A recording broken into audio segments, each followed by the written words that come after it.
Hola, buenos días. Qué gusto saludarlos. Mi nombre es Roberto Arjona y nuevamente estamos en contacto a través de este medio en estas reflexiones acerca del Sermón del Monte. Estamos ahora estudiando la parte del Padre Nuestro. Pero ¿qué les parece si oramos antes de continuar? Vamos a orar. Padre, te damos gracias por permitirnos este hermoso día, poder ir delante de ti. Rogamos que tu Espíritu Santo conduzca nuestros pensamientos hacia ti. Nos ponemos en tus manos, en Jesucristo. Amén. Continuamos esta serie del Sermón del Monte. Estamos estudiando el Padre Nuestro. Los discípulos de Jesús lo habían visto orar. Y un día le pidieron: Señor, enséñanos a orar. Y Él les dijo: cuando oren, oren de esta manera: Padre nuestro que estás en los cielos, santificado sea tu nombre. Venga tu reino, hágase tu voluntad como en el cielo, así también en la tierra. No tiene sentido estar repitiendo las mismas palabras una y otra vez, como rezar. Cuando Jesús dijo acerca de esto, dijo: no sea buena la palabrería. Él ya sabe, Dios ya sabe lo que necesitamos antes de pedirlo. No tiene sentido repetir las mismas palabras una y otra vez. Rezar es esto. Cuando Jesús mismo dijo no a la palabrería, Él sabe lo que necesitamos antes de pedírselo. ¿Qué implica? ¿Qué significa la expresión venga tu reino, hágase tu voluntad? En la sociedad y en el mundo han venido a ser muy famosas las películas de Disney, las películas donde el príncipe o la princesa ponen sus ojos en plebeyos, por ejemplo, La Cenicienta. Y es entre personas que pertenecen a la realeza y no a la misma. Y esto la sociedad lo ha recibido con mucha alegría, como una aventura, como una buena decisión. Que pertenece a la realeza desobedezca al rey para hacer su propio instinto, seguir su propio corazón. En la realidad se ha dado algunos de estos casos. El príncipe Felipe se casó con una reportera. Parece que estas historias han identificado a la sociedad que no pertenece a la realeza, porque quizás sueñan con algún día pertenecer a la misma. La pregunta hoy es, y es una pregunta directa: ¿está bien que el hijo del rey desobedezca a su padre el rey? ¿Será que nos gusta el papel de ser hijo, pero no el de la obediencia absoluta al rey? Hoy quiero que reflexionemos de lo que implica la expresión Padre mío, hijo del rey. Recordemos algo muy importante, mis amados amigos. El Padre Nuestro nos enseña a quién nos estamos dirigiendo, que es el Padre, cómo dirigirnos a Él y la actitud de nuestro corazón. Además, qué cosas debemos pedir que tiene que ver con nuestras necesidades. Es un modelo para nuestra forma de orar. Si pensamos, cuando hablamos de un reino, tenemos que pensar lo que lo forma. Un rey, súbditos, a quienes él reina, el territorio. Aún en el mundo moderno hay varios países con monarquías. España, Inglaterra, Noruega, Dinamarca, Holanda. Pero hoy día ya el poder que tienen estos reyes ha bajado mucho. Algunas son un lujo sostenerlos. Pero desde la creación, Dios nos dio un modelo de su reino. Un soberano que es el Dios, un territorio que fue el jardín en su momento, sus súbditos que eran Adán y Eva, su mandato, mayordomos de todo lo que Dios les había dado. Ellos se alimentarían de todo excepto del árbol de la ciencia del bien y del mal, porque el día que de él comieran, sí, morirían. La desobediencia, el pecado, dañó a sus súbditos y al territorio.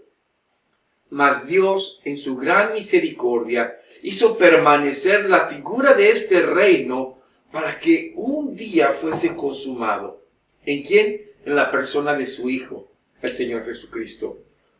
Por lo anterior, el Señor Jesús, después de ser bautizado y al comenzar su ministerio, lo empezó diciendo: arrepentíos, porque el reino de los cielos se ha acercado. Cristo Jesús es el puente que Dios usa para la restauración de su reino. ¿Cómo es este reino de Dios? Piensen en lo que Jesús dijo: venga tu reino, hágase tu voluntad como en el cielo, así también en la tierra. El reino de Dios se empieza a manifestar en la gente que obedece a Dios y hace su voluntad. Pero esto puede ser en cualquier lugar, sea la ciudad, el campo, palacio, una cárcel, en cualquier cultura o idioma.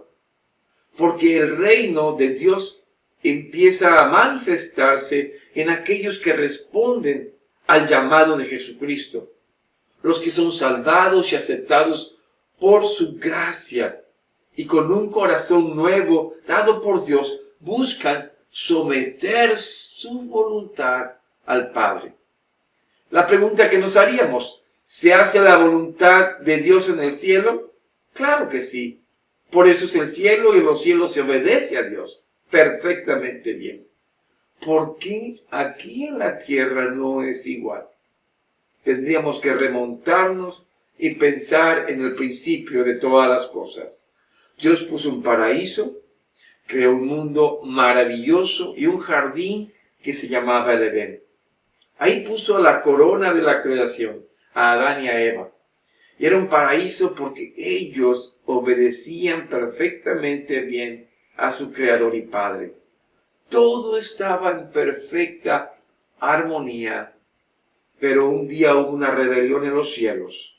Lucero, conocido Lucero de la mañana, el arcángel de Dios, se volvió vanidoso, soberbio y celoso por la gloria de Dios. Lucero quiso usurpar el trono de Dios, el Creador, sentarse en su lugar y compartir el poder de Dios. Pero Dios no comparte su gloria con su creación. Y se generó una gran guerra. Pero en medio de esto, los que solamente hacen su voluntad permanecerían. Y Satanás no tenía la menor intención de obedecer. Y Dios lo arrojó del cielo junto con sus ángeles. Por lo anterior, podríamos decir que en el reino de Dios hubo quien quiso formar su propio reino, el reino de Satanás. Ahora Satanás busca formar este reino y se declara en el príncipe, y su misión es destruir el reino de Dios. ¿Y comenzó dónde? En la creación. Sí. Y por eso encontramos a la serpiente engañando a Adán y a Eva. Ellos desobedecen a Dios y son echados fuera del jardín del Edén. De ahí del perfecto reino de Dios son echados. Por eso podemos ver una lucha de dos reinos: el reino de Dios y el reino de Satanás, el reino de luz y el reino de tinieblas. Cuando nacimos, todos nacimos con una naturaleza pecaminosa. Nacimos en el reino de las tinieblas.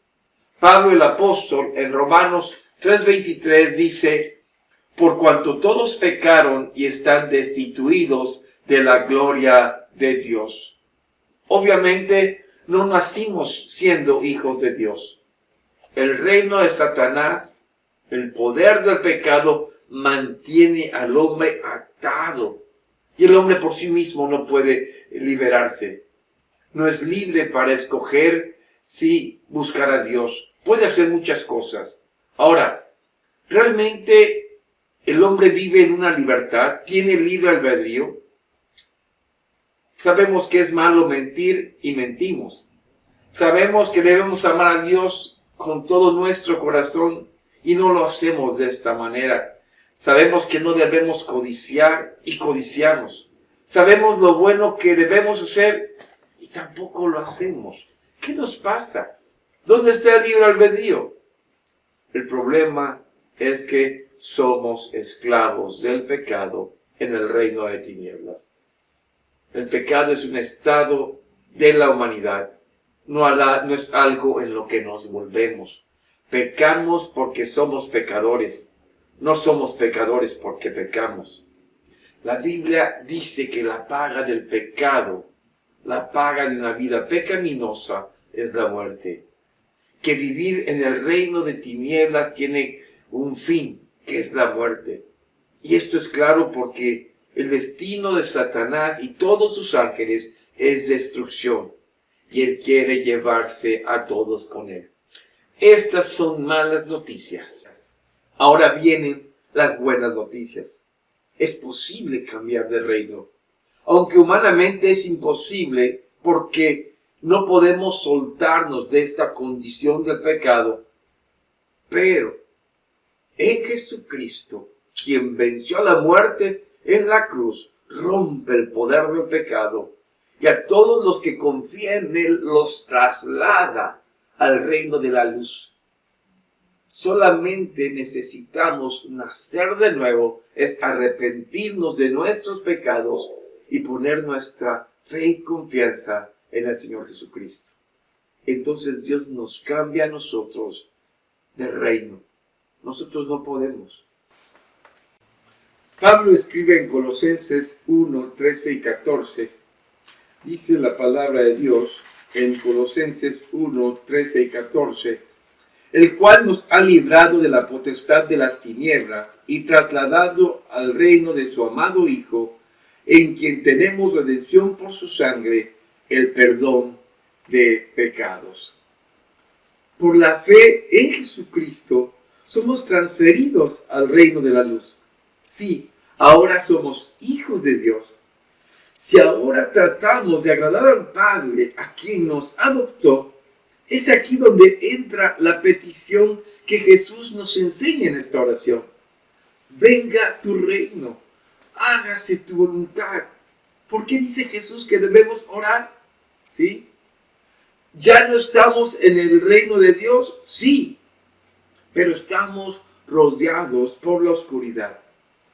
El apóstol Juan dice que estamos en el mundo, pero no somos del mundo. El reino de Dios se abre territorio y paso mediante su luz. Su palabra nos ayuda a esto. Y nuestra meta es proclamar su reino y hacer su voluntad, llamando cada día a su pueblo mediante el Evangelio. Martín Lutero, el gran reformador del siglo XVI, dijo que la mayoría de los cristianos no entienden cuando dicen, venga tu reino, hágase tu voluntad, que esto es un acto de sumisión total al Rey. Vivir en el reino de Dios quiere decir, Señor, lo que tú quieras, a donde tú quieras y cuando tú quieras. ¿Qué significa esto? ¿Cómo podemos afirmar esto? Esto lo veremos en el próximo estudio, el próximo jueves. ¿Qué les parece si oramos para terminar? Padre, te damos gracias, porque en Cristo Jesús fuimos pasados del reino de la muerte al reino de la vida, del reino de las tinieblas al reino de la luz. Y en esa esperanza podemos clamar, Padre nuestro que estás en los cielos, santificado sea tu nombre, venga tu reino, hágase tu voluntad. Lo podemos decir, Señor, con toda convicción que queremos vivir en tu voluntad. Gracias, Dios, en Jesucristo. Amén. Dios los bendiga.